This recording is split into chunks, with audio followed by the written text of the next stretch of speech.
Is the goal of studying history to make people more patriotic? That's the claim of a recent executive order signed by Donald Trump. It calls for the defunding of any school that fails to teach patriotic history.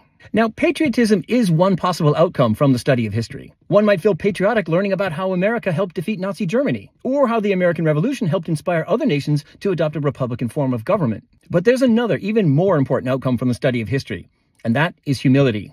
Learning about the dark chapters of American history like slavery, genocide against Native Americans, Japanese internment, exploitation of workers, patriarchy, imperialism, reminds us of the terrible things we've done in the past. Things that violate our high ideals of liberty, justice, and equality. Studying these unpleasant features of the American past also reveals to us how Americans found ways to rationalize and tolerate these injustices. Like telling ourselves that enslaved people were racially inferior beings who benefited from slavery. Or that God demanded that white people spread their nation to the Pacific Ocean, and therefore the annihilation of Native Americans was necessary. Studying the sins of the American past may not inspire patriotism, but it can instill in us a sense of humility and caution as we make choices about who is entitled to life, liberty, and the pursuit of happiness, and how we should behave among the nations of the world. Patriotic history, on the other hand, tells us that our nation is great, exceptional, and perfect. It lays the groundwork for future mistakes, injustices, and failures to live up to our high ideals. Think of it this way.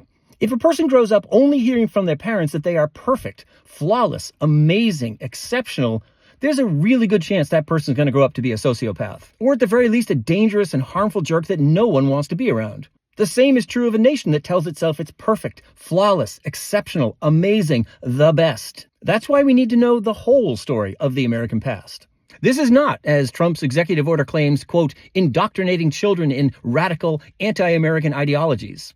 It's telling them the truth, which can guide them to build a more just, fair, compassionate, and democratic society. Which, of course, is the opposite of fascist and authoritarian societies that demand its citizens learn a patriotic history.